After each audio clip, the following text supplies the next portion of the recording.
Hello friend, welcome to my channel Aryan ક્લાસીસની અંદર હું તમામ ધોરણ 11 કોમર્સના વિદ્યાર્થીઓનું હાર્દિક સ્વાગત કરું છું।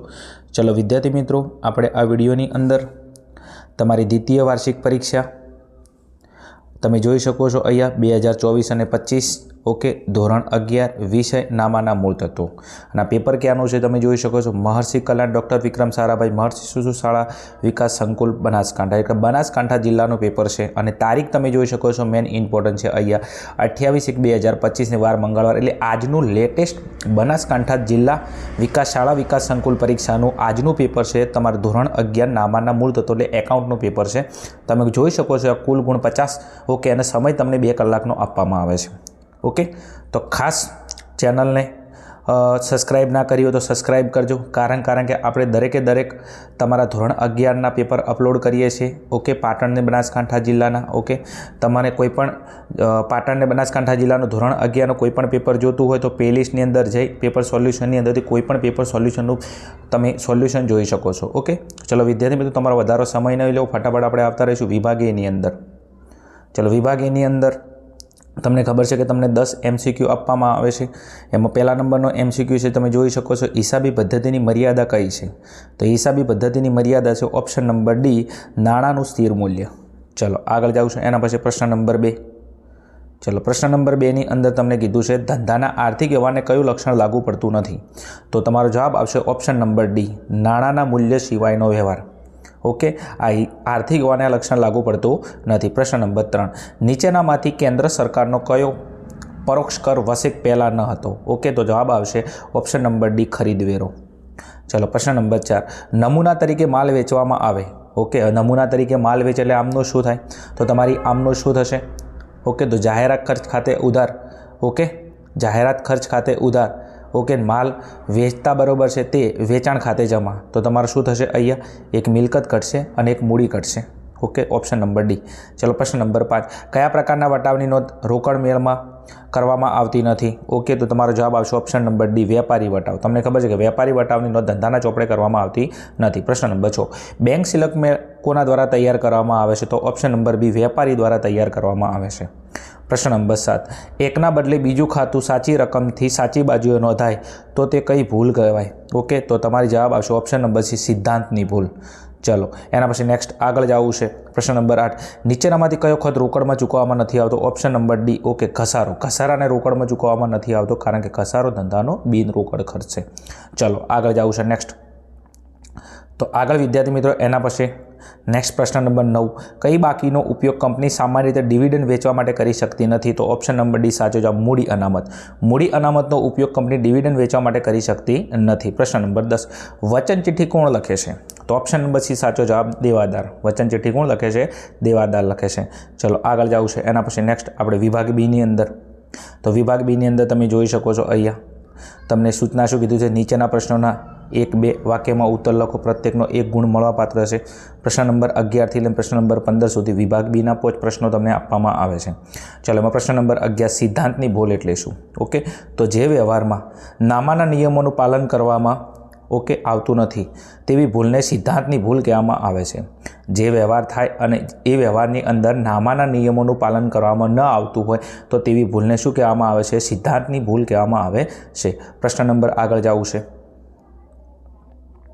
તો આગળ પ્રશ્ન નંબર 12ની અંદર જવું, ઘસારાપાત્ર મિલકત એટલે શું? ઓકે, તો જમીન સિવાયની તમામ કાયમી મિલકતને શું? જમીન સિવાયની તમામ કાયમી મિલકતને ઘસારાપાત્ર મિલકત કહેવામાં આવે છે। આગળ જવું છે નેક્સ્ટ।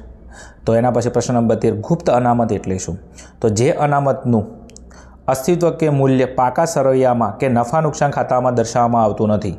જે અનામતનું અસ્તિત્વ કે મૂલ્ય પાકા સરવૈયામાં કે નફા નુકસાન ખાતામાં દર્શાવવામાં આવતું નથી, એવી જે અનામત હોય કે જેને પાકા સરવૈયામાં દર્શાવવામાં નથી આવતી, નફા નુકસાન ખાતે દર્શાવવામાં નથી આવતું, તો એવી અનામતને શું કહેવામાં આવશે? ગુપ્ત અનામત કહેવામાં આવે છે। પ્રશ્ન નંબર 14, પાઘડી પ્રાથમિક ખર્ચા જેવી અદૃશ્ય અને અવાસ્તવિક મિલકત માંડી વાળવા માટે કયા અનામતનો ઉપયોગ કરવામાં આવે છે? ધંધાના ચોપડે પાઘડી પ્રાથમિક ખર્ચા કે અદૃશ્ય ઓકે અને અવાસ્તવિક મિલકત માંડી વાળવા માટે કયા અનામતનો ઉપયોગ કરવામાં આવે છે?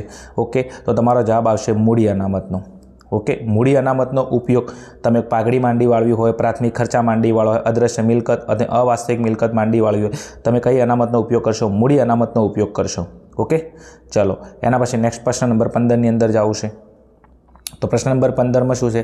છૂટના દિવસ કોને કહેવામાં આવે છે? તો જવાબ છે હુંડીની મુદત પૂરી થતાં પાકતી તારીખે દેવાદારને જે વધારાના દિવસો આપવામાં આવે છે તેને છૂટના દિવસો કહેવામાં આવે છે. હુંડીની મુદત પૂરી થઈ જાય અને દેવાદારને પાકતી તારીખ પછી પણ જે વધારાના દિવસો આપવામાં આવે છે તેને છૂટના દિવસ કહેવામાં આવે છે. ચલો, આ હતો વિદ્યાર્થી મિત્રો આપણે વિભાગ બીનું સોલ્યુશન. ચલો આગળ જવું છે. એના પછી નેક્સ્ટ વિભાગ સી. આ વિભાગ સીની અંદર તમે જોઈ શકો તો નીચેના પ્રશ્નો માગ્યા મુજબ બરાબર છે ઉત્તર લખો. કોઈ પણના તમને 3 પ્રશ્નો લખવાના છે અને દરેકના તમને 3 ગુણ મળવાપાત્ર છે. પ્રશ્ન નંબર 16 તમે જોઈ શકો છો. ખાસ આમનોંધની અંદર તમારે ખાસ આમનોંધ લખવાની છે. એમાં 1, 2 અને 3 વ્યવહાર આપેલા છે. ચલો આગળ જાવ છે. પ્રશ્ન નંબર 17ની અંદર નીચેના વ્યવહારો ધ્રુવના ચોપડે ખતવણી કરો. તમે 1, 2 અને 3 વ્યવહારની તમારે ખતવણી કરવાની છે. ઓકે, ફટાફટ તમે આનો સ્ક્રીનશોટ લઈ લેશો. ચલો આગળ પ્રશ્ન નંબર 18ની અંદર જવું છે. તો 18ની અંદર જે બાકીઓ આપેલી છે એની અંદર તમારે કાચું સરળ તૈયાર કરવાનું છે. તો બાકીઓ તમે જોઈ શકો છો અહીંયા આપેલી છે. આ બાકીઓના આધારે તમારે કાચું સરળ તૈયાર કરવાનું છે. ઓકે, જેમાં અમુક બાકી એવી હશે કે જે ઉધારમાં જાતી છે, અમુક બાકી જમામાં જાતી છે. બંને બાજુના સરવાળા સરખા થઈ જશે. કારણ કે કાચા સરાના બંને બાજુના સરવાળા કેવા આવશે? સરખા જ આવશે. ચલો આગળ જવું છે વિભાગ ડીની અંદર. તો વિભાગ ડીની અંદર તમને કીધું છે માગ્યા મુજબ જવાબ આપો. કોઈ પણ તમને 3, પ્રત્યેકના 4 ગુણ મળવાપાત્ર છે અને 12 ગુણનો તમારો વિભાગ છે.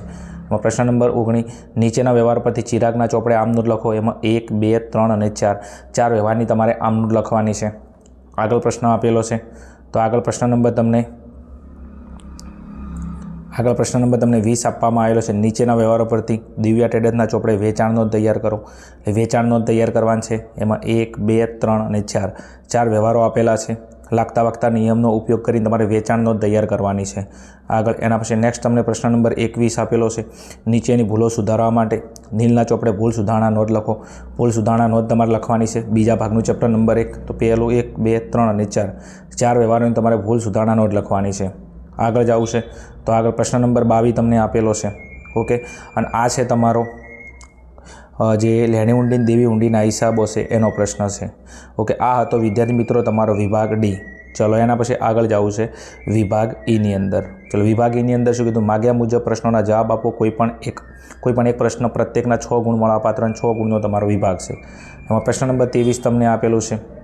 એમાંની અંદર તમારે બેંક સિલક મેલ તૈયાર કરવાનો છે. એમાં 1, 2, 3, 4 અને 5 વ્યવહાર આપેલા છે. આને ધ્યાનમાં રાખીને તમારે બેંક સિલક મેલ તૈયાર કરવાનો છે. આગળ પ્રશ્ન નંબર તમને 24 આપેલો છે. આ 24 છે તમારા ઘસારાના હિસાબો, બીજા ભાગનું બીજું ચેપ્ટર. તમને અહીંયા જે માહિતી આપેલી છે એના આધારે તમારે યંત્ર ખાતું બનાવવાનું છે. શું? યંત્ર ખાતું બનાવવાનું છે. ચલો આગળ જવું છે. તો આગળ વિદ્યાર્થી મિત્રો લાસ્ટ એન્ડ ફાઇનલ તમારો વિભાગ એફ. નીચે આપેલા પ્રશ્નોના માગ્યા મુજબ ગણતરી કરીને જવાબ લખો. ઓકે, અને તમને 11 ગુણ મળવાપાત્ર છે. એટલે કે 11 ગુણનો પ્રશ્ન છે.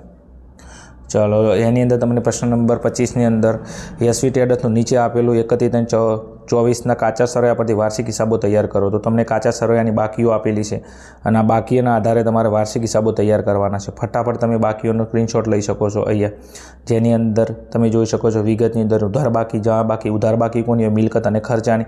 જ્યાં બાકી તમને આપેલી કોની હશે? તો એ હશે આવક અને દેવાની. લાગતા વળગતા નિયમનો ઉપયોગ કરી વેપાર ખાતું, નફા નુકસાન ખાતું, પાકા સરવૈયામાં અલગ અલગ એન્ટ્રીઓ જશે.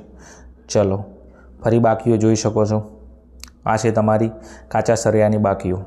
અને નેક્સ્ટ વિદ્યાર્થી મિત્રો તમને આપેલા છે હવાલા. હવાલાની અંદર 1, 2, 3, 4, 5 અને 6. આ 6 હવાલા અને કાચા સરવૈયાની બાકીઓના આધારે 3 ખાતા અને લાગતા વળગતા નિયમનો ઉપયોગ કરી વેપાર ખાતું, નફા નુકસાન ખાતું, પાકું સરવૈયું તૈયાર કરી અને તમે 11માંથી 11 ગુણ પ્રાપ્ત કરી શકો છો. બીજું નવીનતાવાળી એક વાત છે કે કાલે પાટણ જિલ્લાનું એકાઉન્ટનું પેપર મેં અપલોડ કર્યું હતું. એની અંદરથી જ આ 11 ગુણનો દાખલો પૂછાણો છે. જે વિદ્યાર્થી પેપર જોઈને જ્યાં હશે એને ઘણો બધો બેનિફિટ થયો હશે. 11 માર્ક્સનો દાખલો પાટણ જિલ્લાની અંદરથી બેઠો કાલનો પૂછાણો છે. ચલો આ હતું વિદ્યાર્થી મિત્રો તમારું બનાસકાંઠા જિલ્લાનું એકાઉન્ટનું ધોરણ 11નું આજનું પેપર. વિડીયો સારો લાગે હોય તો કોમેન્ટની અંદર કહેજો. ચેનલ પર નવા હોય તો ચેનલને સબસ્ક્રાઈબ કરી દેજો.